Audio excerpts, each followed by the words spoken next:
तो मेरा चलो मेरा anyway, सवाल बहुत सिंपल है कि उस टाइम जब मतलब शायद स्कूल में थे या स्कूल पास आउट करके जब ट्रेनिंग की तरफ आ गए थे यहाँ पे, तो कभी लाइफ में कोई एम बनाया था, कोई गोल किया था कि मतलब इतना तो अचीव करूंगा ही करूंगा, मतलब बाहर तो जाऊंगा और ये शेफ बनूंगा, या कुछ ऐसा टारगेट था मन में? यार कोई ऐसा target मेरी तक achieve मेरी ना हुआ? लाइफ का टर्निंग पॉइंट था जब मैं 9th में फेल हुआ था, ठीक है। मैं 9th में फेल हुआ और फुल टू मैं मतलब रोक रहा हूँ, अब सॉरी, कितनी कितनी बार कितनी क्लासों में फेल हो ये भी बताओ चलो। हाँ मैं बताता हूँ, कोई दिक्कत नहीं, आई एम नॉट शेम और समथिंग। हाँ तो कोई बात नहीं, हाँ भाई। ठीक है, मैं 9th में फेल हुआ। रीजन सिंपल था, फुल टू आवारागर्दी करते थे, टीनेजर थे, फुल टू आवारागर्दी करते थे, मूवियाँ जाते थे, खुद भी नहीं पढ़ते थे, किसी को पढ़ने भी नहीं देते थे, लड़ाई झगड़ा करना जो होता है एक, जिस तरीके से मैं बड़ा हुआ हूँ। फेल हो गए, बहाना रख दिया हमने बड़ी छोटी बहन की सिस्टर की शादी का, क्योंकि मार्च में हो रही थी, तो हमने कहा जी शादी की वजह से पेपर नहीं दे पाए, फेल हो गया। उसके बाद जो मेरे बहुत अच्छे बेस्ट फ्रेंड हुआ करते थे उस टाइम पे, उनका नाम है एक सुखबीर, और वो न्यूजीलैंड में, और एक रमेश, ठीक है, उसका पता नहीं कहाँ है, ठीक है, दोनों मेरे गढ़वाली भाई। वो भाई साहब 9 से 10th में गए, ऐसे पलटे वो यार, ऐसे पलटे, जो उन्होंने मुझे बुली किया है, जो उन्होंने मुझे सुनाया है, और दोस्ती खत्म। मैंने कहा यार ऐसे तो लाइफ में अगर आप पीछे रह जाओगे, अगर जिनके दोस्त माना, अगर उनके साथ में खड़ा होना, तो आपको उनके साथ चलना पड़ेगा। फिर कुछ रिश्तेदारों ने समझाया, रिलेटिव्स ने समझाया कि भाई अगर आप कुछ दे नहीं सकते अपने पेरेंट्स को, तो उनको टेंशन भी मत दो। वो बात हिट कर गई। तो क्योंकि मैं नॉर्मली, मेरी कंप्लेंट्स बहुत आती थी, मैं इससे झगड़ा कर, वहाँ आवारागर्दी कर, और पढ़ाई पे ध्यान नहीं, क्योंकि पिताजी बेचारे मेहनत करते थे, सुबह ब्रेक शिफ्ट करते थे, तो वो फोकस नहीं कर पाते थे, जितना वो करते थे बहुत था, उन्होंने फिर भी पढ़ाया, हम नहीं पढ़े।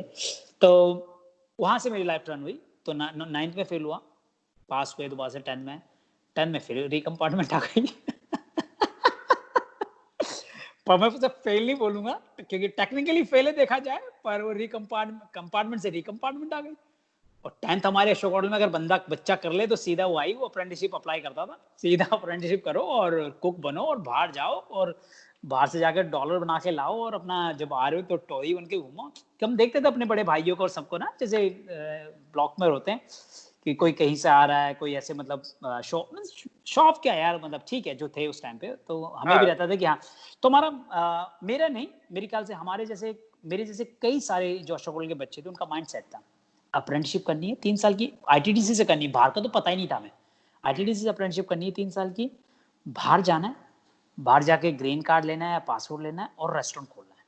ये सबका, मैं कह रहा हूँ 99% जो अशोक होटल के बच्चे थे, उनका माइंड सेट था। और टेक्निकली देखूं, अगर रियलिटी में देखूं, तो वाकई वो सब लोग भारी हैं, सारे के सारे, मोस्टली 99% बच्चे भारी हैं, उस टाइम पे भी थे और आज भी हैं। और मोस्टली मैं कहूंगा 99 नहीं तो 90%, 80% तो रेस्टोरेंट खोल के चला भी रहे। तो मैं कभी ये नहीं कहता कि जो मैंने किया वो बहुत बड़ी कोई तीर किया। मेरा मानना है कि जो आपने इंडिया में किया, जो आपने अचीव किया, वो बहुत है, क्योंकि इंडिया में कंपटीशन ज्यादा है। यहाँ पर प्योर मेहनत चाहिए, वहां पर आपको मेहनत, थोड़ी सी, क्या वो गाना है ना, हम है हिंदुस्तानी, थोड़ी सी बेईमानी और थोड़ी सी लाचार, जो भी है वो चाहिए। तो आपने जो अचीव किया, मैं उसको हमेशा मानता हूँ, उसमें बहुत मेहनत लगती है। हमारा तो जस्ट हार्ड वर्क करे जाओ और दैट्स इट, आपको मिल जाएगा। यहाँ पर वहाँ हार्ड वर्क चाहिए, स्मार्टनेस चाहिए, चालूपन चाहिए, थोड़ी सी चमचागिरी, सब कुछ चाहिए वहाँ पर, तब जाके आप सक्सेसफुल है। अदरवाइज मेहनत तो मजदूर भी कर रहा है वहाँ पर। अच्छा, मेरा एक सवाल ये है कि व्हाई ओनली डार्विन, मतलब ऑस्ट्रेलिया में तुम जब आए तो सिर्फ डार्विन को ही क्यों चुना, मतलब क्यों नहीं मेलबर्न, या क्यों नहीं सिडनी, या क्यों नहीं कैनबरा?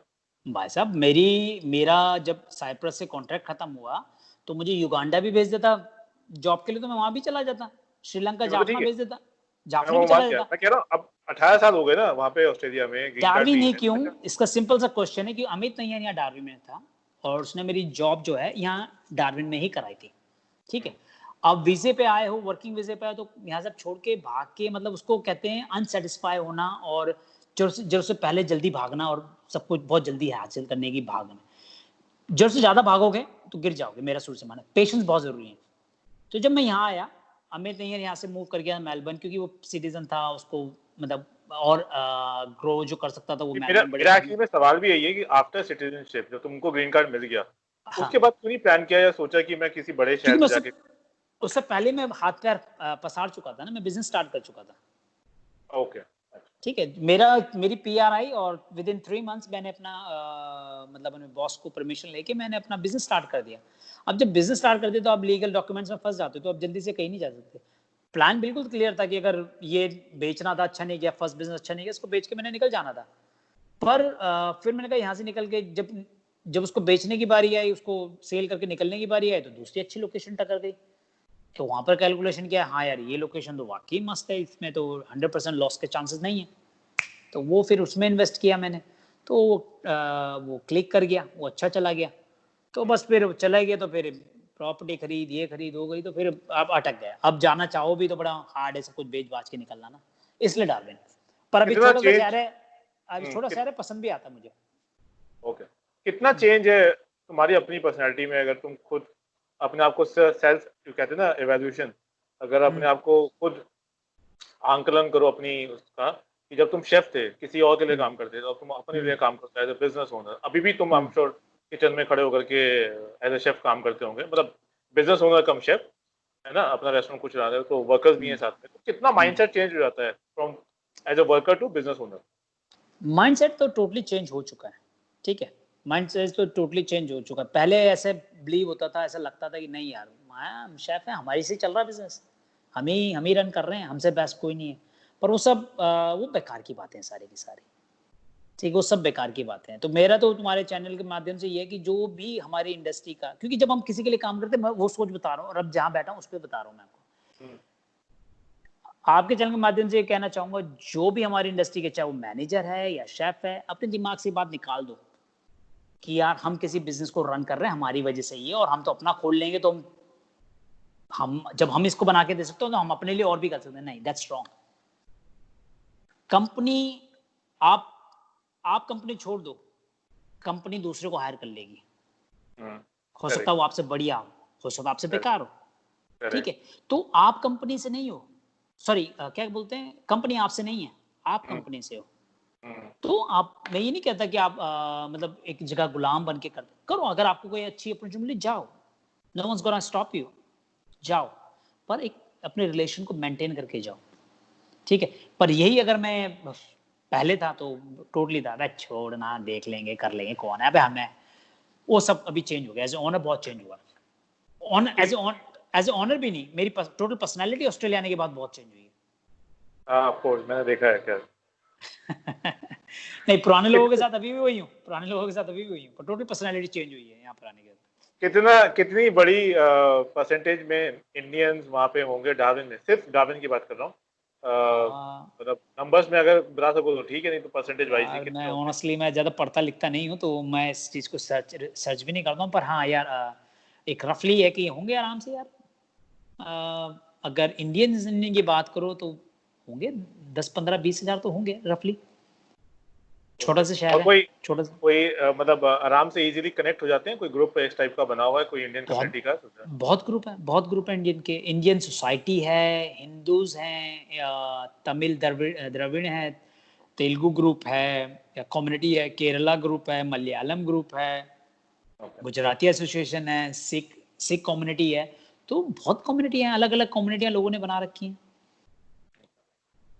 अच्छा, पाकरॉय के टाइम के F&B के कुछ एक लोगों के नाम दे रहा हूँ तुम्हारे सामने, उनसे जुड़ी हुई जो भी यादें तुम्हारे मन में हो तुम बोल सकते हैं यहाँ पे। तो सबसे पहला नाम, अभी मैंने पीछे जब इंटरव्यूज करने शुरू किए थे तो हमारे एक सीनियर थे मिस्टर हर्ष जोशी। ठीक है, तो पहला नाम तो हर्ष जोशी ही है। क्या यादें हैं तुम्हारे मन में उनके लिए?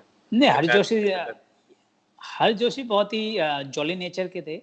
ठीक है, हैं अभी हैं पता नहीं, पर हाँ अभी भी अच्छे से बात करते। एक दिन फोन पे कनेक्ट हुए थे, क्योंकि वो यार कैप्टन थे और हम अप्रेंटिस। अगर अब देखूं तो यार big gap in between me and him. पर वो कभी इस तरीके से नहीं, वो बहुत ही मतलब यंगी लड़का था या थे, जो भी कहो यार, मुझे बड़ा टफ हो जाता बोलना कई बार, क्योंकि ना साले इधर के रहे ना उधर के रहे, ना अंग्रेजी में पूरे हुए ना हिंदी भी बोलते जा रहे, तो कई बार समझ नहीं आता बोलना क्या। एनीवे, बहुत मस्त पर्सनालिटी, बहुत अच्छे से बात करना, कोई ईगो नहीं हमारे लिए। तो हम तो उन्हें बैजी बोलते थे, बल बैजी क्या हाल है, और बैजी, और बहुत मतलब मजाक करना, हंसी मजाक करना, पर बहुत अच्छे, बहुत मतलब अच्छा था। दूसरा नाम है mister Devendra Kumar Gupta, mister DK Gupta. हाँ, डीके गुप्ता, वो ब्लूम्स में, वो भी बहुत मतलब वो भी मोस्टली जो पाकरोल का जो स्टाफ था, चाहे वो सर्विस का रहा हो या किचन का, मोस्टली यंग था। और मैंने भी शायद लेट ही अप्रेंटिसशिप शुरू करी थी, मेरे ख्याल से 19 या 20 का रहूँगा जब मैंने अप्रेंटिसशिप शुरू करी थी। हाँ 20 का था शायद मैं, 19, हाँ 19 या 20 का था मैं जब मैंने अप्रेंटिसशिप शुरू करी। और ये सारे के सारे भी मेरे ख्याल से 21, 22, 23, 20, मैक्सिमम 24, 25 के थे। तो ये भी ऐसे ही ट्रीट करते थे। तो डीके गुप्ता भी बहुत जॉली नेचर का था। प्रभात था, सिंह, प्रभात सिंह, क्या पूरा नाम नहीं ध्यान चौधरी, है। प्रभात सिंह चौधरी। प्रभात सिंह चौधरी, हाँ, एक बार हुई थी उनसे भी बात। और कोई नाम तुम्हें याद आता हो जिस F&B सर्विसेज जो तुम्हें? एक बहुत अच्छा बड़ा डिसेंट सा लड़का लगता था मुझे, रोहित, जिसको मैंने शायद कभी गाली वाली भी नहीं दी होगी। वो देता भी नहीं था, बाबा जी बोलते थे हम उसको। हाँ, वो ब्लू उसमें फ्लोर्स में था। मैं उसको गाली गुली नहीं, वो बहुत अच्छे से बात करता था और बहुत था, आई मीन लड़का बहुत बढ़िया था। एक था बहुत हरामी लड़का था, संजय वॉशिंगटन, जिसको मैंने कभी भी मैंने उसको मतलब उसके नाम से नहीं, उसके संजय वॉशिंगटन नाम, उसके आगे कुछ अपना गलत वर्ड लगा के ही बोलता था। ठीक है, मैं बोल भी नहीं सकता आपके चैनल पे, ठीक है। तो मैं उसको हमेशा ऐसे ही बोलता, पर वो मस्त लड़का था, हंसी मजाक बहुत अच्छे से करता था, ठीक था। गुड। इवन तुम्हारे वो सुरेश रमेश भंडारी, हाँ उस्ताद जी अच्छा आपके उस्ताद जी वो बैंक्वेट्स में काम करते थे। तो मुझे तो कई टाइम तक यही नहीं पता था कि वो कैजुअल है कि क्या है। तो मैं तो उन्हें कई टाइम तक कैजुअली सीधा ऐसी बदतमीज तो था यार, मैं ऑनेस्टली बदतमीज था, ठीक है। तो ऐसी मुंह पे और कैजुअल क्या हाल है, ऐसी मैं उनको छेड़ता था। एक लड़के का नाम याद नहीं, वो हिमाचली लड़का था और वो कैप्टन प्रेम हुआ करता था उस टाइम पे ना। तो कैप्टन प्रेम हुआ करता था। तो क्या कहते हैं, वो पता नहीं उससे वो ना कुछ उसका मूड उखड़ा था, बैंकॉक का इंसिडेंट है। तो मैंने उसको, जैसी मेरी आदत थी, ये वो गाली हल्की से छेड़ देना। सुरेंद्र सीनियर सुरेंद्र को मैं जानता, एक था छोटी सी हट के हिमाचली था। तो मैं उसको नाम भी ध्यान नहीं मुझे भी उसका, मैं उसको ऐसे छेड़ रहा था। उस साले ने पीनट बॉल उठाई और ऐसे ही करके मारने लगा। मैं जैसे मैंने कहा भाई मान में नीचे झुका, उसने रख के ना पेली मारी, यहाँ भाई से कट पड़ा हुआ है और ये निकला और यहाँ से टक टक खून। बैंक्वेट्स की बात है ऊपर। अजीत होगा फिर, अजीत दास। अजीत वो तो मुझे इंसिडेंट मालूम पड़ा था, मैं नीचे था उस टाइम पे, तो मुझे मालूम पड़ा कि भैया सुनील को किसी ने मार दिया। मुझे जीत ने मारा था। हाँ, तो उसने मारा और मैंने यूं देखा। अब जितने वहां खड़े थे, क्योंकि सब मेरा नीचे जानते थे कि यार ये ऐसी है, कहीं लड़ना दे, पर किसी को ये नहीं पता मैं लड़ता नहीं कभी किसी से, मैं दिखाता हूँ लड़ता किसी से नहीं। तो मैंने यूं देखा और मेरे शेफ सतीश शेफ थे, कादिर शेफ थे, ठीक है। अरे इनको तो थैंक यू बोला ही नहीं मैंने, ठीक है, बैंक्वेट्स के शेफ। तो इन्होंने मुझे सतीश शेफ ने रोक लिया, कह रहा है नहीं, मैंने कुछ नहीं कह रहा। मैंने कहा साले ये क्या करा।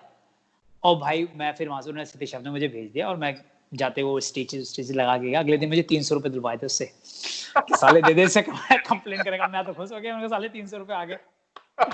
तो वो एक और मार ले, एक यहाँ भी मार ले, ये भी मार, क्या दिक्कत है, मैचिंग आएगी, अपने को तो वैसे ही कोई फर्क नहीं पड़ता।